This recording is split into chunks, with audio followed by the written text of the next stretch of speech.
బోండా అయితే ట్రై చేద్దామని అనుకుంటున్నాను. ఇంతకుముందు ఒకసారి వేసిన మంచి అయితే రాలేదు. సో మళ్ళీ అయితే ఇప్పుడు ట్రై చేస్తున్నాను. చూసేయండి. క్యూట్ స్మైల్ కదా ఇది. హాయ్ చెప్పు డింపుల్. హాయ్ చెప్పమ్మా. Chaithi. Hi guys, welcome to my channel. ఈరోజు వీడియో వచ్చేసి మార్నింగ్ రొటీన్ చేయబోతున్నాను. సో నా మార్నింగ్ రొటీన్ ఎలా ఉంటుందో మీరు కూడా ఎండ్ వరకు స్కిప్ చేయకుండా చూడండి. అండ్ మార్నింగ్ లేచిన తర్వాత బయట ఊడ్చేసిన తర్వాత ఇంకా ఫ్రెష్ అప్ అయి టీ అయితే పెడుతున్నాను. సో ఫస్ట్ టీతోనైతే నా డే స్టార్ట్ అవుతుంది.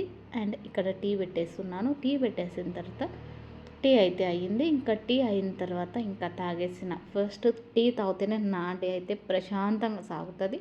సో అందుకోసం అయితే టీ అయితే పెట్టేసి ఇంకా టీ అయితే అయింది, తాగేస్తున్నాను. తాగేసిన తర్వాత మా పాపని లేపడానికి అయితే రెడీగా ఉన్నాను. సో చూసేయండి. Rava smiley smile smiley Dimple.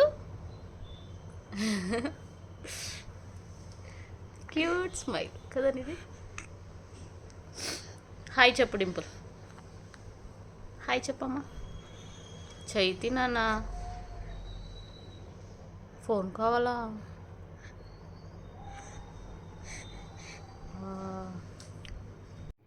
మా పాపని లేపిన తర్వాత ఇంకా టిఫిన్ ప్రిపేర్ చేయడానికి అయితే రెడీగా ఉన్నాను. సో ఇంకా ఇక్కడైతే ఒక కప్పు పల్లీలు అయితే తీసుకొని టిఫిన్కి పల్లీ చట్నీ అయితే చేస్తున్నాను. సో పల్లీలు బాగా వేగాలి. పల్లీలు వేగిన తర్వాత కొంచెం చల్లారిన తర్వాత ఇంకా మిక్సీ జార్ తీసుకొని అందులో ఈ పల్లీలు వేసేయాలి. పల్లీలు వేసిన తర్వాత పచ్చిమిర్చి కూడా వేసేయాలి. నేనైతే ఇక్కడ ఒక 2 పచ్చిమిర్చి తీసుకున్నాను. నేను ఇంతకుముందు పచ్చిమిర్చి ఆయిల్లో వేయించి వేసేదాన్ని, కానీ ఇక్కడ ఫస్ట్ టైం అయితే ఇట్లా ట్రై చేస్తున్నా. చూడాలి ఎట్లా ఉంటుందో నాకు తెలీదు. అందులో కొంచెం చింతపండు కూడా వేసిన. పచ్చిమిర్చి ఫస్ట్ టైం ఇట్లా వేస్తున్నా. చట్నీ అయితే ఎట్లా వస్తుందో తెలీదు, కానీ టేస్ట్ అయితే చాలా బాగా వచ్చింది. తర్వాత ఇంకా కొంచెం సాల్ట్ వేసుకొని మనకి సరిపడ వాటర్ అయితే వేసేసుకొని మిక్సీ పట్టేయడమే. సో మిక్సీ పట్టేసిన తర్వాత ఇంకా దానికి పోపు అయితే ప్రిపేర్ చేసుకోవాలి. పోపు ఇక్కడ ప్రిపేర్ చేసుకుంటున్నాను. ఆయిల్ వేసుకొని కొంచెం కరివేపాకు, ఇంకా మన దగ్గర ఉన్నది కొంచెం పప్పు, అది కూడా వేసుకుంటాను. నేనైతే పప్పు వేసుకుని నాకు ఇష్టం ఉండదు. సో కరివేపాకు వేసిన తర్వాత ఇంకా జీలకర్ర, ఆవాలు వేసిన తర్వాత ఇంకా మనం ముందుగా మిక్సీ పట్టేసుకున్న చట్నీ అయితే అందులో వేసేసేయాలి. సో చట్నీ వేసేసిన తర్వాత చట్నీ అయితే ప్రిపేర్ అయిపోతుంది. టేస్ట్ అయితే చాలా బాగుంటుంది. మీరు కూడా ఒకసారి అయితే ఇలా ట్రై చేయండి. సింపుల్గా, ఈజీగా, టేస్టీగా అయితే ఉంటుంది. అండ్ నెక్స్ట్ ఈరోజు వచ్చేసి బోండా అయితే చేస్తున్నాను. సో బోండా ఎలా వస్తుందో ఒకసారి అయితే చూసేయండి. బోండా అయితే ట్రై చేద్దామని అనుకుంటున్నాను. ఇంతకుముందు ఒకసారి వేసిన మంచి అయితే రాలేదు. సో మళ్ళీ అయితే ఇప్పుడు ట్రై చేస్తున్నాను. చూసేయండి.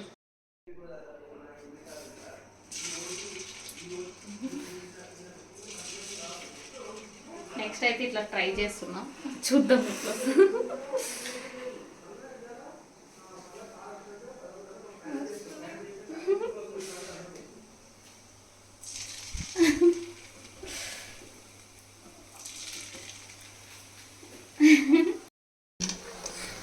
చూడండి గైస్, ఫైనల్ అయితే నా బోండాలు అయితే మంచిగానే అయినాయి. ఎట్లా వస్తాయి అనుకున్నా, టేస్ట్ అయితే బాగానే వస్తుంది.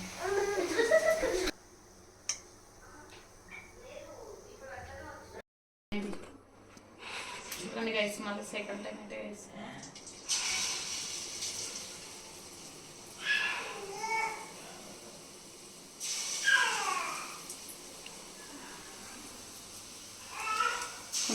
బోండాలు అయితే మంచిగా వచ్చినాయి. ఇంకా టిఫిన్ అయితే చేసేసినాం. టిఫిన్ చేసేసిన తర్వాత చికెన్ పికిల్ అయితే పెడదామని ట్రై చేస్తూ ఉన్నాము. సో ఇక్కడైతే నెక్స్ట్ చికెన్ పికిల్ అయితే ప్రిపేర్ చేస్తూ ఉన్నాము. సో చికెన్ పికిల్ ఎలా ఉందో ఎండ్ వరకు చూసి కామెంట్ చేయండి. సో ఇక్కడైతే ప్రిపరేషన్ స్టార్ట్ అవుతుంది, చూసేయండి. చికెన్ పికిల్ ప్రిపేర్ చేయడానికి నేను ఇక్కడ ఒక కడాయి తీసుకొని కప్ ఆయిల్ అయితే తీసుకుంటున్నాను. సో కప్ ఆయిల్ వేసేసిన తర్వాత కొంచెం వేడి అయిన తర్వాత ఈ చికెన్ వచ్చేసి నేను ముందుగానే ఒక గిన్నెలో అయితే బాగా ఉడికించిన, కొంచెం పసుపు సాల్ట్ వేసి అందులో వాటర్ పోతుంది. సో ఆ చికెన్ తీసుకొని ఈ ఆయిల్లో వేడి అయిన తర్వాత వేసేయాలి. వేసేసిన తర్వాత కొంచెం బాగా డీప్ ఫ్రై చేయాలి. ఒక 10 to 15 minutes అట్లయితే చేయాలన్నమాట. సో అందులో నుండి వాటర్ పోతే ఈ చికెన్ పికిల్ కొంచెం టేస్ట్ అనేది మంచిగా అవుతుంది అండ్ ఫ్రై కూడా మంచిగా అవుతుంది. సో ఇక్కడైతే ఫ్రై చేయడానికి చేస్తూ ఉన్నాము. కొంచెం ఈ కలర్ వచ్చేసరికి మనమైతే తీసేసేయాలి. ఇంతకుముందు నేను చికెన్ పికిల్ చూసిన ఆ చికెన్ పికిల్ అయితే దరిద్రంగా వచ్చింది. ఒకసారి నా ఛానల్లో ఉంటుంది, వెళ్ళి చూడండి. చూడని వాళ్ళు ఉంటే భయపడతారు. అండ్ నెక్స్ట్ ఇక్కడైతే ట్రై చేస్తున్నాము. మళ్ళీ ఈసారి అయితే టేస్ట్ చాలా బాగా వచ్చింది. ఈ కలర్ వచ్చే వరకు అయితే ఉంచుకోవాలి. కొంచెం బ్రౌనిష్ కలర్ వచ్చిన తర్వాత అందులోనే ఆయిల్, మనకి సరిపడా ఆయిల్ అయితే పెట్టుకోవాలి. ఒకవేళ ఆయిల్ ఎక్కువైతే కొంచెం తీసేసేయాలి. సో ఆయిల్ వేసిన తర్వాత ఆయిల్లో అల్లం వెల్లుల్లి పేస్ట్ ఇంట్లో ప్రిపేర్ చేసుకున్నది వేసుకొని పచ్చివాసన పోయే వరకు అయితే బాగా కలపాలి. సో అల్లం వెల్లుల్లి పేస్ట్ కొంచెం ఎక్కువ వేసుకుంటేనే టేస్ట్ మంచిగా వస్తుంది. సో అందుకోసం అయితే ఎక్కువనే వేసుకోవాలి. సో అల్లం వెల్లుల్లి పేస్ట్ వేసిన తర్వాత బాగా కలిపేయాలి. కలిపేసిన తర్వాత మనం చికెన్ డీప్ ఫ్రై చేసి పెట్టుకున్నది పీసెస్ అయితే అందులో వేసేసేయాలి. ఇక్కడ నేను బోన్తోనే ఉన్నవే తీసుకున్నాను, మన ఇష్టం అది. Bone chicken or boneless chicken ఏదైనా తీసేసుకోవచ్చు. సో ఇక్కడైతే కలుపుతున్నాను, చూస్తూ ఉండండి. ఎంత మంచిగా కలుపుకుంటే టేస్ట్ అంత మంచిగా అయితే వస్తుంది. సో ఇక్కడ నేనైతే ఈ ప్రాసెస్ ఈజీగా సింపుల్గా అయితే చూపిస్తున్నాను. సో మనం ఇంట్లో ఈజీగా అయితే చేసేసుకోవచ్చు. నెక్స్ట్ అయితే మనకి సరిపడా కారం అయితే వేసేసుకోవాలి. కారంని బట్టి అయితే కారం వేసుకోవాలి. సో నాది కారం ఇక్కడ కొంచెం చప్పగా ఉంది, అందుకోసం కారం అయితే నేను ఇక్కడ ఎక్కువ వేసుకుంటున్నాను. సో మీరు ఎక్కువ స్పైసీగా తినాలనుకుంటే ఎక్కువ కారం అయితే వేసుకోవచ్చు. అండ్ నెక్స్ట్ సాల్ట్ కూడా మన కారంకి తగ్గట్టు సాల్ట్ అయితే వేసుకోవాలి.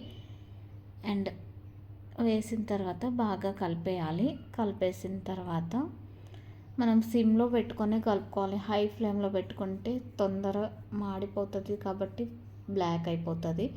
సో అందుకోసం అయితే సిమ్లో పెట్టుకొని చేసుకుంటే టేస్ట్ కూడా మంచిగా వస్తుంది.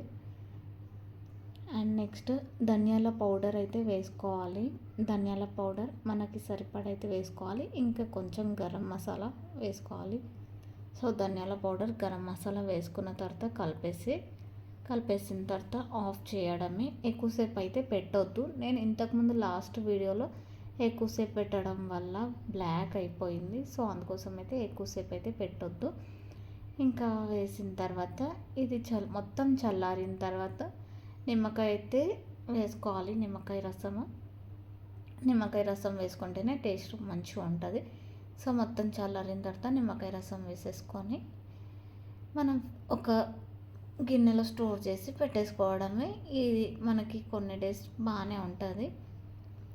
టేస్ట్ అయితే ఫైనల్గా సూపర్గా వచ్చింది. ఒకసారి మీరు కూడా ఈ ప్రాసెస్లో ట్రై చేసి నాకైతే కామెంట్ చేయండి.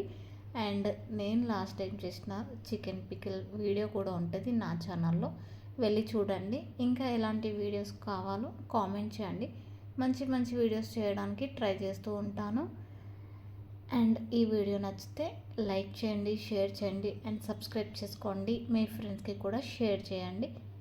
Thank you for watching. నా చికెన్ పికిల్ నచ్చితే మీరు కూడా ఒక్కసారి ట్రై చేసి కామెంట్ చేయండి.